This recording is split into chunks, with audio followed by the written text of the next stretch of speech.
Halo, sobat belajar yang baik. Bagaimanakah kabar kalian? Semoga kalian semua dalam keadaan baik dan selalu bahagia.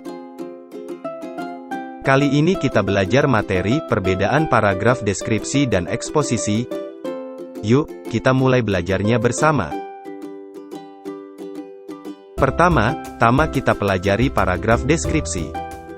Sobat belajar, paragraf deskripsi adalah paragraf yang menjelaskan kepada pembaca mengenai suatu hal seperti objek, gagasan, tempat, atau peristiwa secara terperinci. Lalu, apa tujuan paragraf deskripsi itu? Tujuan dari paragraf deskripsi adalah untuk menggambarkan suatu objek, sehingga pembaca dapat seolah-olah melihat, mendengar, merasakan, atau mengalami objek atau peristiwa yang jelaskan penulis. Nah, sekarang kita pelajari apakah ciri-ciri paragraf deskripsi itu. Berikut ini adalah ciri-cirinya. 1. Menggambarkan atau melukiskan suatu. 2. Penggambarkan tersebut dilakukan sejelas-jelasnya dengan melibatkan kesan indera. 3. Membuat pembaca dapat seolah-olah merasakan atau mengalami sendiri. Berikutnya adalah langkah-langkah menulis paragraf deskripsi, yaitu 1. Mencari sebuah topik. Mencari topik yang menarik, lalu mempelajari topik.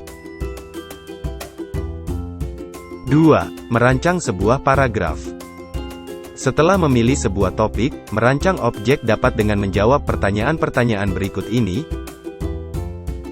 Bagaimana rasa, suara, bau objek tersebut? Bagaimana ukurannya? Berapa beratnya? Apa warnanya? Di mana asalnya? Bagaimana kondisinya? 3. Membaca kembali paragraf dan merevisi yang kurang tepat. Setelah kita belajar paragraf deskripsi, selanjutnya kita belajar paragraf eksposisi. Sobat belajar, paragraf eksposisi adalah paragraf-paragraf yang bersifat informasi atau pengetahuan secara ringkas, jelas, padat, dan menarik untuk dibaca.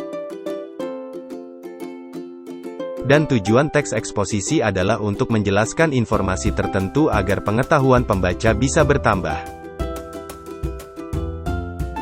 Sobat belajar, berikut ini adalah ciri-ciri teks eksposisi. 1. Menjelaskan informasi atau pengetahuan mengenai topik tertentu. 2. Biasanya menjawab pertanyaan apa, siapa, kapan, di mana, mengapa, dan bagaimana. 3. Bentuk penulisannya lugas, singkat, dan jelas. 4. Tulisan berisi fakta. 5. Menggunakan bahasa baku. 6. Bersifat netral, artinya tidak memihak atau memaksakan kehendak penulis pada pembaca dan bersifat objektif, artinya berdasarkan keadaan apa adanya.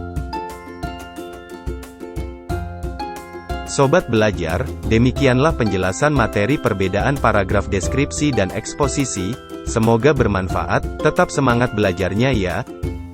Dan jangan lupa subscribe dan like, agar Kak Sindu semakin semangat dalam membuat video pembelajaran lainnya. Terima kasih.